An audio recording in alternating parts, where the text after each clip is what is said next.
We did 2 business projects together, generated $700,000 of business.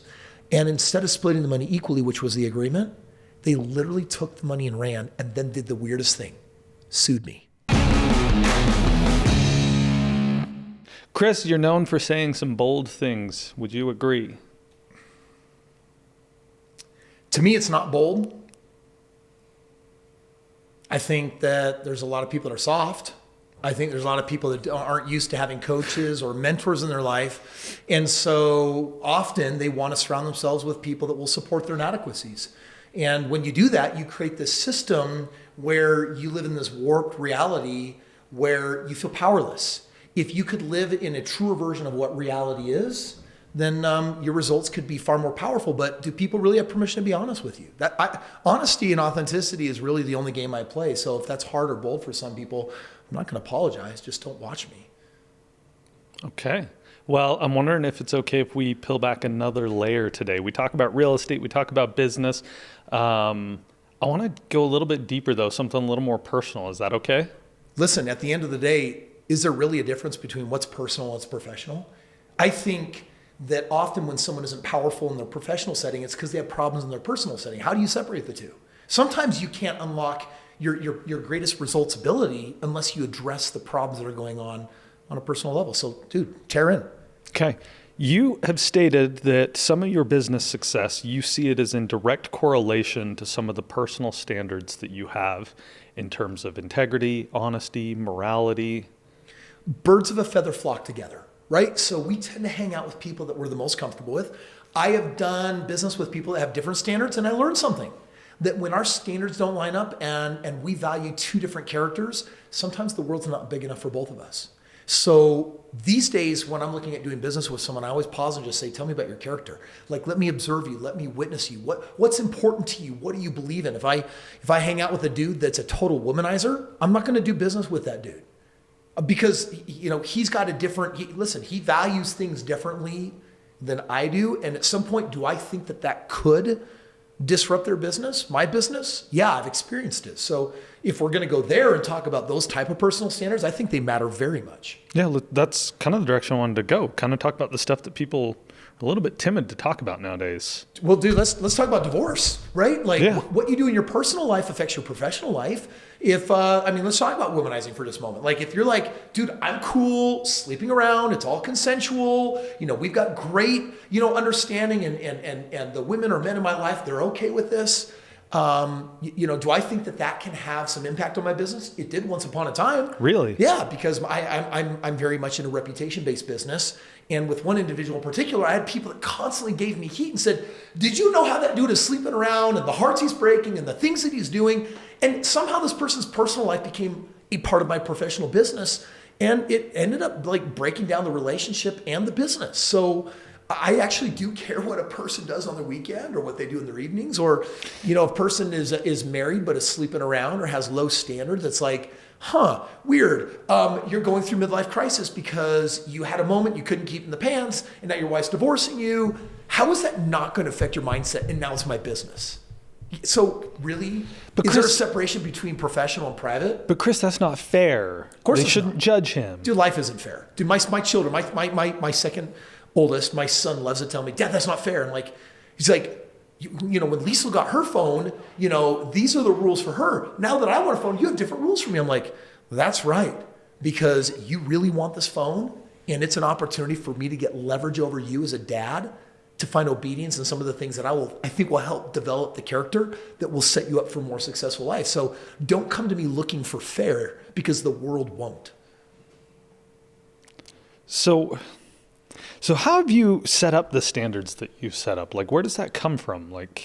Well, listen, it's first of all, it's not about right and wrong. I'm not saying that my way of life is better than someone's. What I'm saying is I want to work with people that have the same value system as I do, because then we get to speak the same language. Listen, my dad is an off-the-boat German, married my mother, an Irish woman, and you have these clashing of worlds, right? Like violent. When my dad's angry, he became the cussing German sailor. Then my mom would raise it up a notch. And I'll never forget when my mom was at her maddest. I'll never forget what she said.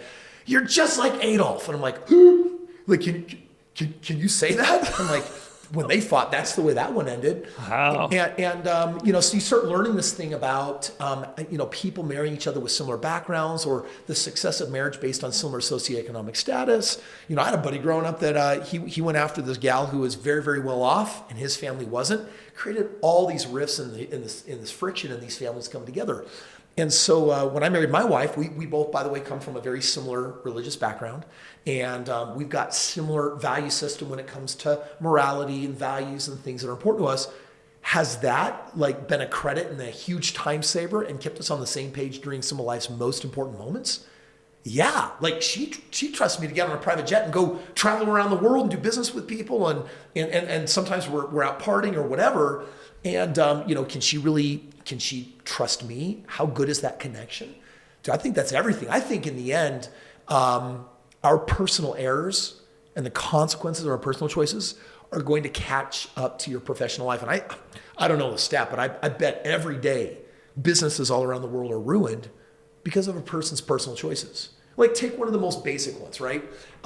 You're the CEO of a number of my companies, and you impose a culture. That's not fair. You say, I'm not just hiring you for your competency, I'm hiring you for being like-minded in our culture. So tell me, what is our culture, and what are you hiring from when you're saying this person's a cultural fit? We want people that are optimistic. We want people that love PD, personal development, that are interested in growing. Well, wait a second. You just found a candidate who's light years ahead of everyone else in their competency. They got a degree in it. They've got an amazing track record. They just tend to be a little bit of a negative Nancy. You're not going to hire that person? No Tell way, me why. not in a million.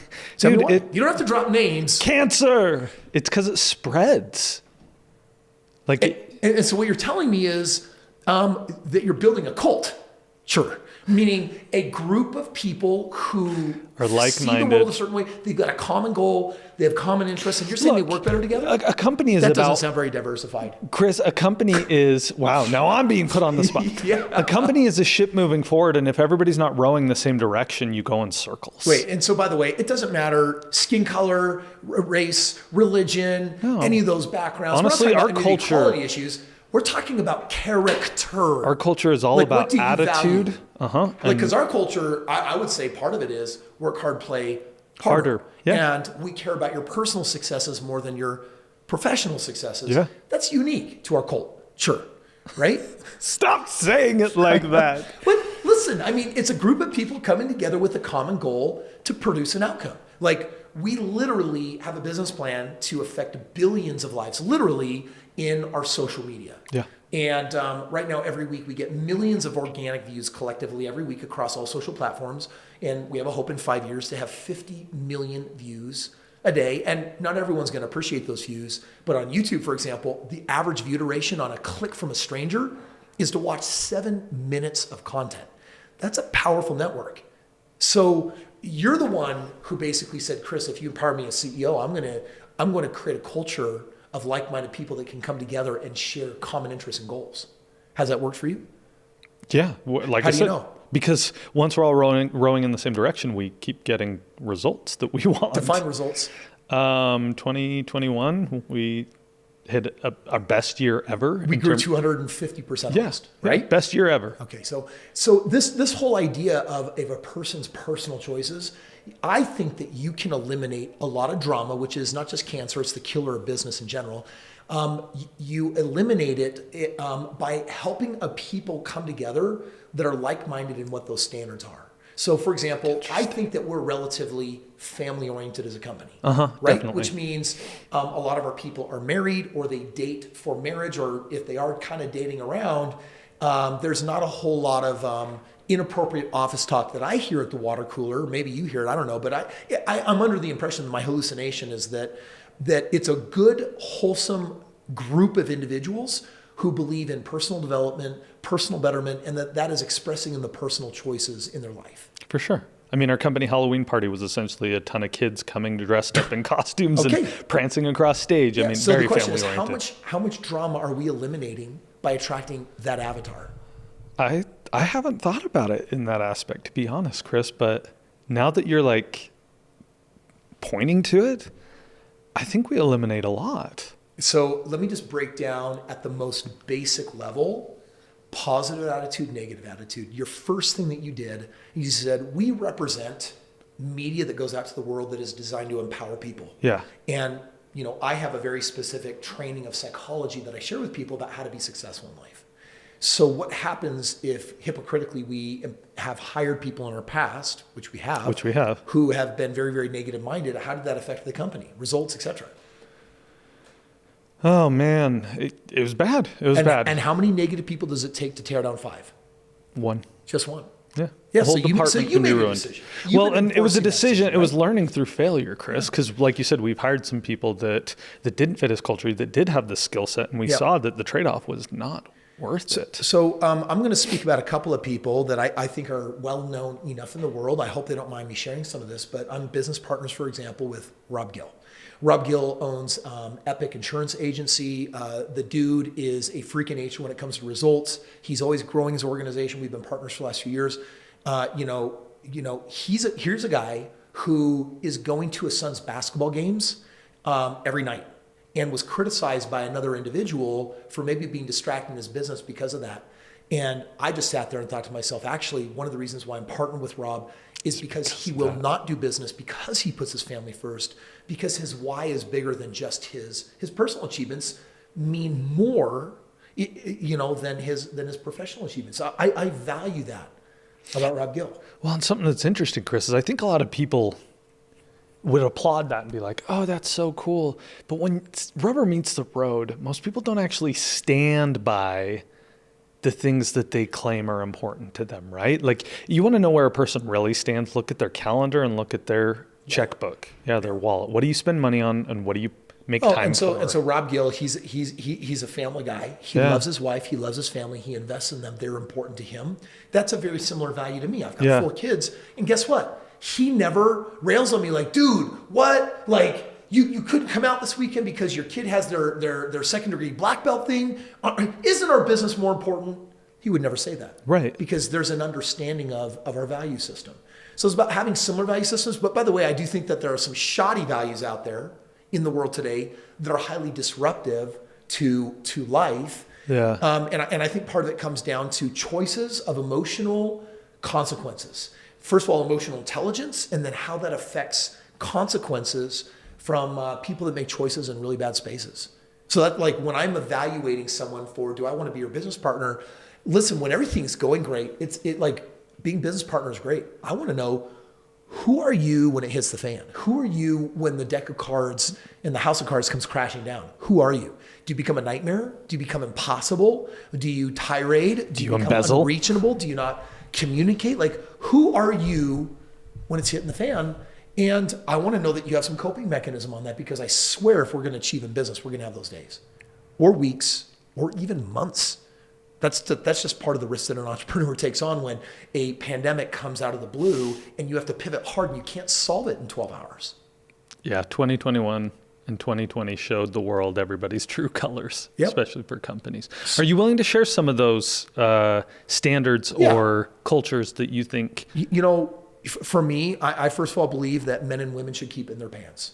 Like, I believe, I have a deep respect for people that are committed to their monogamous relationships. Because I think that they're more stable. I think they're more dependable, especially when they're used to long-term relationships. Guess what I want in business? I want a long-term relationship. It's a little bit like a marriage. I want to see how they treat their significant other. If they treat them well, they're probably going to treat me. I learned this years ago. When I got in the game of real estate, I got this pro tip from this multimillionaire. He says, hey, before you select a tenant for your house, don't show them the house. Let them show you their car. He says, the way they treat their car is the way they're going to treat your house. So I would walk by the car, and this car was loaded with who knows how many months worth of Mickey D's and wrappers and garbage and spilled stuff, and there were stains on the seats. And I'm like, yep, not running into that person. It was a hack because I value the house being kept well. They clearly don't value keeping things well. We have a mismatch in character. Business sense, it's like they might be a great earner, they might be a great saver, they might be financially stable, but who cares if I get the house back in 12 months with a $10,000 cosmetic remodel job I've got to do on the thing, right? Small example. So first of all, personally, I look for people that have a sexual code, and another one of mine is I personally don't like hanging out with the dudes that love to, make all these inappropriate sexual comments, pornography, basically where they kind of skate around on their standards, because I just feel like that's a gateway to ending a monogamous relationship. Now, that might offend some people, because I'm certainly not being super inclusive here, but recently I had someone in the legal profession that I was deciding whether I was going to do hundreds of thousands of dollars worth of business with this year. And in the middle of a conversation about LLCs and this and that's, they texted me like a really hot picture of a movie star. And I was completely caught off guard because it was really? A relatively inappropriate picture. And so I just ignored it. I'm like, oh, maybe his teenager got the phone or whatever. I mean, this dude's in their like 60s. The next day I had to comment on something else, and then he referenced back to the picture about how hot she was. And I just thought for a moment, I am actually choosing not to do business with, A, I'm in a professional relationship with this person. B, I'm a married man, devout and committed to my wife. And C, I don't believe that a man should be looking at the menu unless he's hungry. And for me, I choose to channel all of my sexual energy into my marriage. Because if I channel even a little bit of it outside, that's a gateway. That's the start of an unraveling. And then my personal problems become someone else's problems, become all of my clients' problems. Like I literally have done the math. What would happen if I just chose to sleep around one time and then that got out, because I don't believe secrets, stay. Let me ask you, how do you think, based on our tribe that we've built and the people that I gather and the people that I influence, how do you think it'd be taken if that came out? Bad, really bad. There'd be a lot of trust broken. Yeah, and by the way, and I'm not here to judge, by the way, the people that live life that way. I'm not here to do that. I'm just saying I have a code. I'm living by that code. There's something logical. There's something rational about it, but there's also something that is intuitively and energetically appealing to me when I get to do business with people that have a care and respect for their significant others the way I have for mine. Because it means that we could literally hang out and be in Vegas, and we're not going to get into some weird, funky situation that I don't want to find myself in. Yeah, that's interesting. And this person you said that was texting you, it's almost like they were feeling you out to see if their standards were yours. And they weren't. Yeah. We were just a mismatch. Yeah. Listen, everyone gets to choose for themselves, but I look at my world today and I look at the leaders and the CEOs and the people that I surround myself with. And Carson, I mean, look at your relationship with your wife. No one's perfect, right? But I look at the relationship with your wife. I look at your relationship with your daughters, three beautiful daughters. And I think, you know what? When your family came over to my house for the first time for our special Christmas Eve party, the most special evening of the entire year, I think we got to enjoy that time together, and we found some similarity in our shared experience because our values are aligned. Yeah, definitely. Now we created a special memory because of that. So what would you recommend people do? Would you recommend that they codify their standards so they know what they're looking for? Yeah, I like making decisions from data. Now, by the way, I want to be really clear. There was an individual who wanted me to buy their very successful business years ago. And I looked at the reviews of this person. I'm like, shoot, this person has a kind of an ugly looking reputation online as being maybe a whoremongering, money grabbing, an individual that will gladly take advantage of people as a taker for their money. So you're saying not a great reputation. But I like their business. I like their business. And so I said, you know what, let's actually buy their business. And I couldn't stand this person. I couldn't stand him. But I thought, don't worry, Kris, overlook what you don't like in character. It's only a matter of time before you get the business. It's going to be okay. Before that ever happened, we did 2 business projects together, generated $700,000 of business. And instead of splitting the money equally, which was the agreement, they literally took the money and ran, and then did the weirdest thing, sued me. And I thought, oh, that's why you don't do business with people you don't respect. And I made a decision, and listen, I'm not the first person to be burned. Like anyone that's been a part of a Ponzi scheme, there was probably a little bit of a value mismatch there. Anyone who's been hurt, you start to pause and reflect on their character, on what led them to make the choice. So first of all, I think next of all, I align myself with people that are givers instead of takers, people that believe value first and to over deliver on value is something else really important to me. Integrity, meaning you do what you say you're going to do. I have codified that by having a scale. If I give you 10 things, you do all 10 things, you have a 1,000 batting average. I know everyone's batting average. Even my buddies. My buddy's like, oh yeah, I'll call you in 5. And I'm like, nope, you have a 300 batting average. They're probably not even my buddy in the first place. Like, because the most important characteristic to me is, do you do what you say you're going to do? What's your integrity like? And right now, my integrity, like if you were to say, Kris, Trent picks you up for the last 2.5 years and you guys go to the gym together, how many times have you missed? Well, I texted him on 10 occasions in the last 2.5 years that I couldn't for some reason, which means I'm 600 and something for 10 shy. Like that is a 98.47% literal, integrity quotient. So I measure people's integrity. By the way, I don't want to do business with people that don't say they're going to do. I also don't like doing business with people that can't go my pace. So regardless of whether you're fast or slow, it's normal to you. If you go and do business with someone that works 10 times faster than you, they're going to resent you. If you work with someone that's way slower than you, you're going to resent them. So those are also standards. And so I'm basically looking across the board at all these things, because where I've been burned is by not maintaining standards with birds of a feather flocking together with like-minded people. That's now become one of the most important things in mission, purpose, alignment. And if that's not there, I don't care how lucrative the deal is, I'm out. If you were to put a number to the amount of money that you have earned or saved by having these standards, what would you put it at? Well, I'll just tell you right now that the first decade amounts to almost nothing. I transacted hundreds and hundreds of millions of dollars worth of business and had very little to show for it at the end, because it all basically came burning down. Then when I codified my system for standards across the board in the character of people I was doing business with, instead of making a decision based on how good their opportunity was or how lucrative it was, it's now, what do I think about you as a human being? What do I know about you with integrity? What do I know about you when it comes to morality? What do I know about you when it comes to family? Keeping your commitments? All of those things have become so important to me. And so if I were to tabulate the last 5 years, we were talking about tens of millions of dollars. And I actually credit the success of that, not to the business model, but to the people associated with the business model. So Kris, we have an interesting business where our clients aren't like Walmart, where they like buy a jug of milk and walk out the door. Like, we have partners who are going to be in it with us for life. 5, 10, 20 years. Yeah, we're buying real estate together. We're building businesses together. There's franchises. I mean, it's big, and for good or bad, I don't feel good about fidget spinners. I feel good about hard, challenging, big business tasks. In other words, if we're not going to win big, I don't even want to play, which means I have to have standards with the people that I'm going to play long term. So I'm curious, because every time we release a video, there's people that get on and say, buy real estate with me, Kris, or mentor me, show me.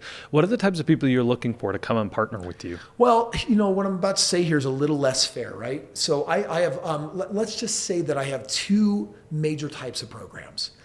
I'll say 3. The first one is, hey, for a little bit of money, I'm going to provide you the training and the coaching and the resources, and you're on your own. It's DIY. Do it yourself, because there are some people that like that. Yeah. Then I've got another group of people that include all of my real estate partners, where I've got a team of professionals that will vet in the recruiting process their character and who they are. And if they pay the money and the character is in alignment and our goals are in alignment, we'll take them on. But the reason why it works is because they're the money and I'm all the work. And their attitude is going to affect very, very little of the business if we've set up the proper expectations. So I frankly have an extraordinary success rate with my partners, because I've said, everything that requires character, I'm going to manage on my side of the fence. And then I just need you to check off a couple of boxes. And so we've done that extraordinarily well.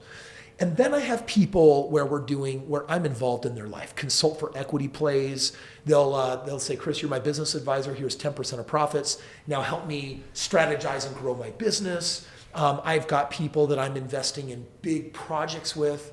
And so when I'm going to get in at that depth, I'm absolutely going to go deep on who are you as a person?